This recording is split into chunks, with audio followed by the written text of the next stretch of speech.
안녕하십니까, 강영천입니다. 지금까지 잠수의학, 그 다음에 그 감압질환, 감압병에 대해서 쭉 말씀을 드리고 있습니다. 오늘은 여기 지금 잠수의학의 진단으로 되어 있는데요, 실제로 제가 드리고 싶은 이야기는 감압병, 감압질환의 진단입니다. 이게 제가 드릴 전체 말씀의 어느 부분에 해당되는가 하면 이제 한 중간선쯤 됐습니다. 그러나 그 아래 많이 나와 있는 그 항공기 탑승, 치료 후에 다이빙 복귀 이런 것들은 그 다른 부분에서 이미 말씀을 드릴 기회가 있었던 부분이 많기 때문에 이제 거의 막바지로 잠수의학 이야기가 진행되고 있다고 이해를 하시고 조금 더 인내를 가지고 봐주시면 대단히 감사하겠습니다.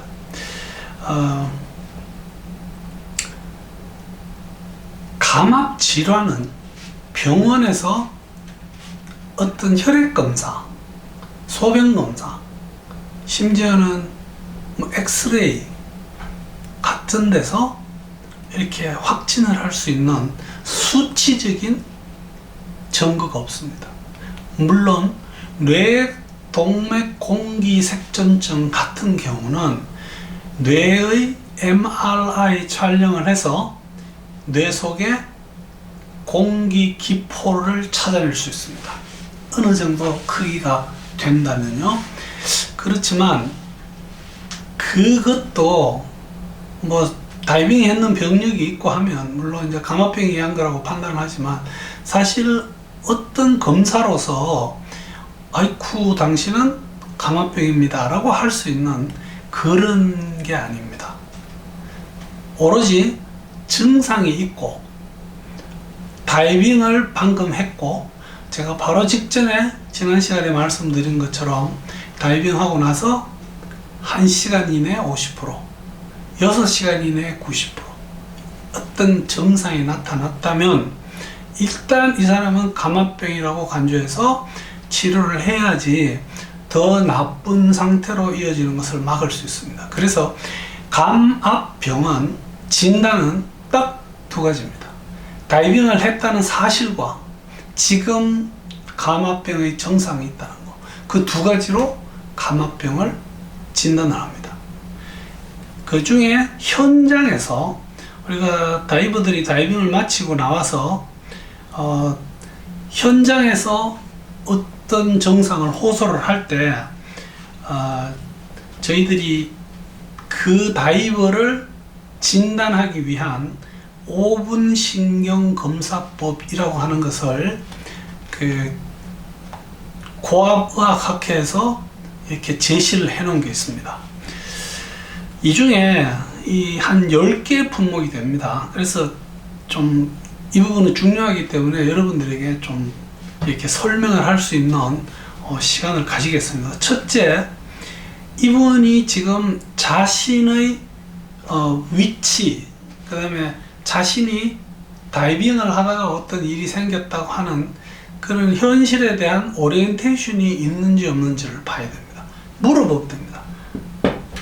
경상도 말로 어여 니 괜찮나? 무슨 일이 있었노? 물어보면 됩니다. 심각한 분이 아니라면 당연히 본인이 알고 있습니다. 그런데 오리엔테이션이 안 될 정도의 신경 증상을 앓는다면 이분은 위중한 상태입니다. 그 다음에 이 눈을 봅니다. 눈을 보는데 내가 환자 앞에 손가락을 대고 몇 개냐고 물어봅니다. 그래서 하나라고 이야기를 하려고 하면 딱 2개를 하시고요, 둘 하려고 하면 3개를 하시면 이 사람이 확실하게 파악을 하고 있다는 것을 알게 됩니다. 특히 그 경험이 많은 분들은 의식이 없는 분들에게 눈에다가 이 라이트를 탁 비추었을 때 동공이 쪼그라들면 이 사람은 아직 아주 심각한 상태는 아니다 라고 판단할 수 있는 것도 눈입니다. 안면신경마비도 올 수 있습니다. 그래서 그분에게 이 휘바람을 한번 불어보라고 하면, 만약에 한쪽 근육에 마비가 왔다면 입이 비틀어질 겁니다. 청력은 이 양쪽 귀를 비교를 합니다. 그래서 이렇게 해서 양쪽 다 소리가 난다면 한쪽에 어떤 돌발성 난청 같은 게 오지 않았다는 것을 알 수 있겠죠. 그 다음, 이 사람이 침을 삼켜보라고 시킵니다.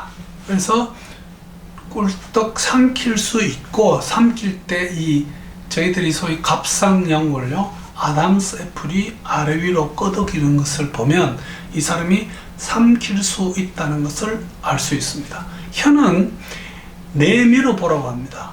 그래서 지금 이 방송을 하면서 제가 혀를 내밀기는 좀 곤란해서, 혀를 쭉 내밀면 이 사람이 구강 안에는, 혀는 아직 큰 문제가 없구나, 이런 것을 알게 됩니다.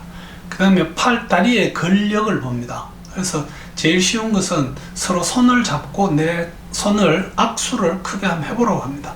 한쪽이 떨어졌다면 어쩌면 그 힘이 떨어진 부분에 신경정상, 어쩌면 뇌 속에 문제가 생겼다거나 혹은 척추에 문제가 생겼다는 것을 유추를 할 수 있을 겁니다.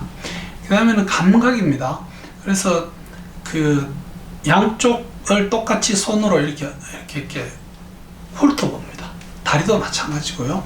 그래서 어느 한쪽에 또 감각이 떨어졌다면 이 역시 신경정상을 저희들이 의심을 해볼 수 있을 겁니다. 환자가 일어날 수 있으면 너 일어나서 한번 걸어보라고, 내가 한 10발자국 정도 떨어져서 한번 걸어와 보라고 합니다. 그냥 뚜벅뚜벅 온다면 이 사람은 신경정상이 없는 겁니다. 그러나 비틀거리거나 막 그 주체를 못하는 이런 경우라면 이 사람은 분명히 신경 쪽에 문제가 발생했다고 보는 거죠. 이런 표현을 여기다 지금 적어놔서 미안합니다. 이 맛이 같다고 하는 것이, 이 사람이 지금 큰 위중한 감압병에 걸렸다는 것이 확실할 때는 이런 짓 하지 마십시오. 1시간이 아니라 10분, 1분 차이로 이 사람이 병원에 도착하고 챔버에 들어가는 시간이 단축될수록 예후가 좋습니다. 끝이 좋습니다. 그래서 이 5분 신경 검사는 토탈 5분 이내에 이것을 다이버들이 할 수 있게끔 여러 차례 연습을 시키는 교육 과정으로 나와 있습니다. 아마 그 강사분들은 학생에게, 또 본인이 다이버라면 다이버 버디끼리 한번 해보는 것도 좋은 도움이 되지 않을까, 이렇게 생각합니다.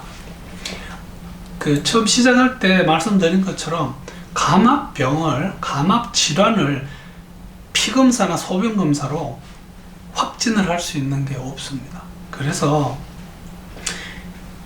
다시 한번 강조드리지만, 다이빙을 하고 나온 사람이 우리가 잘 알려져 있는 감압병 증상이 나타나면 감압병이라고 일단 진단을 붙이고, 거기에 대해서 응급처치와 즉각적이고도 적극적인 챔버 치료 같은 것을 해주면 그분에게 훨씬 좋은 결과를 기대할 수 있을 겁니다. 실제 다이빙 마치고 나서 어느 정도 수심의 어느 정도 시간의 다이빙을 하고 우리가 상상하면 몸속에서 기포가 생깁니다.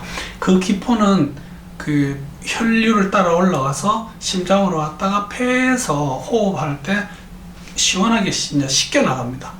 그래서 다이빙 끝나고 나온 사람에게 이 목에다가 저희들이 초음파로 그 버블을 보고 소리를 들을 수가 있습니다. 지금 어쩌면 이 방송이 나가고 나서가 될 수도 있는데요.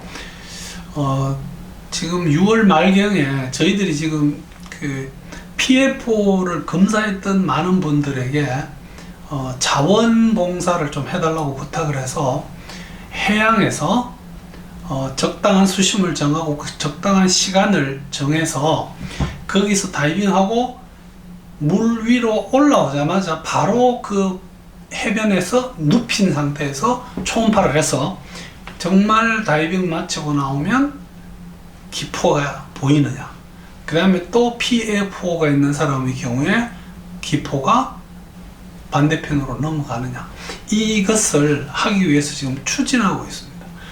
초음파 기계를 병원에서 들고 나오는 게 간단한 절차가 아니어서 일단 그것 확인이 되면 바로 제가 SNS와 뭐 이런 유튜브나 이런 걸 통해서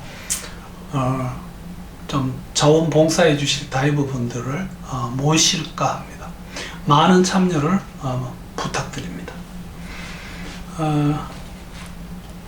그러나 이 사람이 감압병이라고 한다면, 그래서 그분이 병원에 왔다고 하면 기포를 찾기 위해서 초음파하는 짓은 아주 어리석은 짓입니다. 기포가 있건 없건 보이건 안 보이건 감압병입니다. 그렇다면 빨리 응급처치와 빨리 챔버 치료 쪽으로 환자를 안내하는 것이 맞습니다. 응급처치에 대해서도 간단하게 말씀을 드리겠습니다. 이 스쿠버 다이빙에 의한 감압병이 왔을 때 응급처치는 사실 산소 뭐 이렇게 하나로 정리가 됩니다.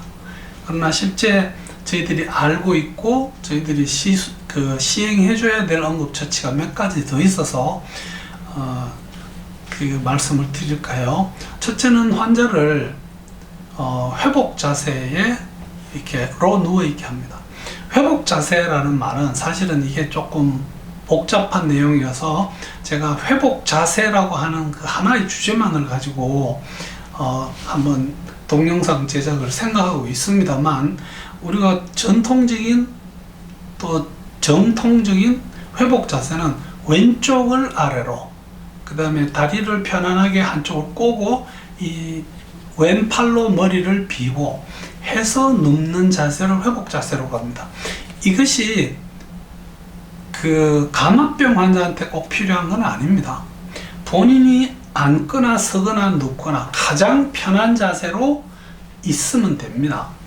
그러나 이 회복 자세라는 그 말 자체가 실제 다이빙에서 반드시 취해야 되는 어떤 그런 경우는 뇌, 동맥, 공기, 색전증을 의심하는, 의식이 없거나 오리엔테이션이 안 되거나 뭐 어지럽거나 하는 이런 분들의 경우는 왼쪽으로 눕히고 대신 머리를 아래쪽으로 내려가게 해야 됩니다. 팔을 베는 게 아니고요, 팔을 빼고 머리를 더 아래쪽으로 해서 심장에서 폐에서 올라오는 기포들이 심장에서 머리 안으로 들어가지 않게끔 그 조절을 해주는 겁니다.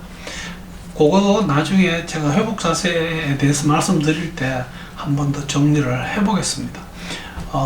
그 상태에서 산소를 줘야 됩니다. 문제는 저희들이 사용하고 있는 많은 어떤 산소 용기나 또 그것을 그 다이버나 감압병 환자에게 제공을 해주는 어떤 호흡기 같은 것들이 100% 산소를 제공하기가 어렵습니다.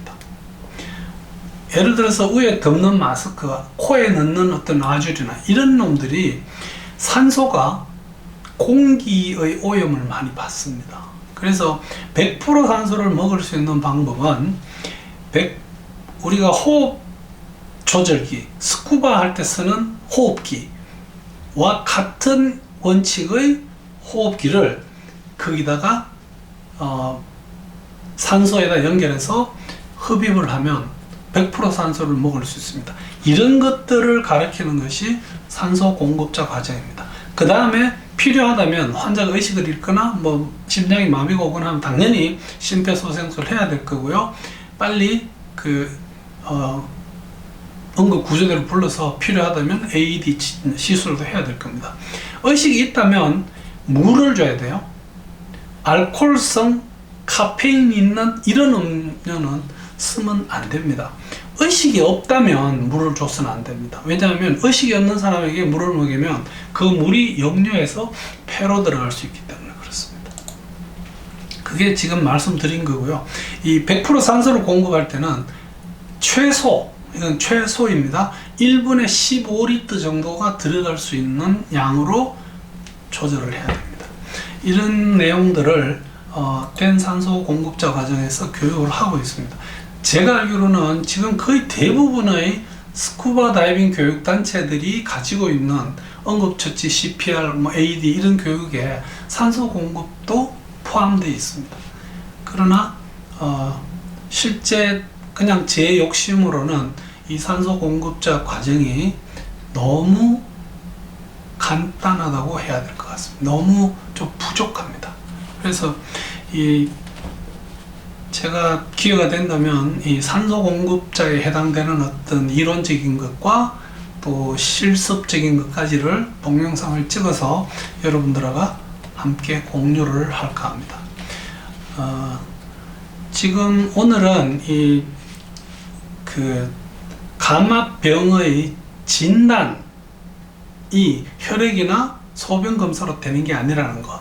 그래서 진단은 다이빙을 한 역사가 있고, 그 다음에 다이빙하고 나서 어떤 일정한 시간 이내에 감압병의 여러 가지 증상 중에 하나, 둘 혹은 여러 가지가 나타나면 감압병이라고 진단하고 거기에 대응해서 응급처치와 치료를 제공해야 된다는 말씀을 드렸습니다.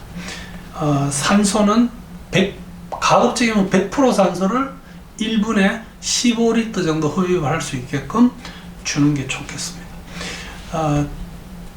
이제 다음 시간에는 감압병의 치료에 대해서 말씀을 드리겠습니다. 이 감압병의 치료는 고압 산소 챔버에 대한 소개가 됩니다. 그래서 이 부분은 많은 분들이 궁금하게 여기서 질문을 많이 해오시기 때문에 제가 감압병을 치료하는 고압 산소 챔버라고 하는 어떤 제목의 별도의 프레젠테이션을 하나 준비해서 여러분들에게 소개를 해 드리겠습니다. 감사합니다.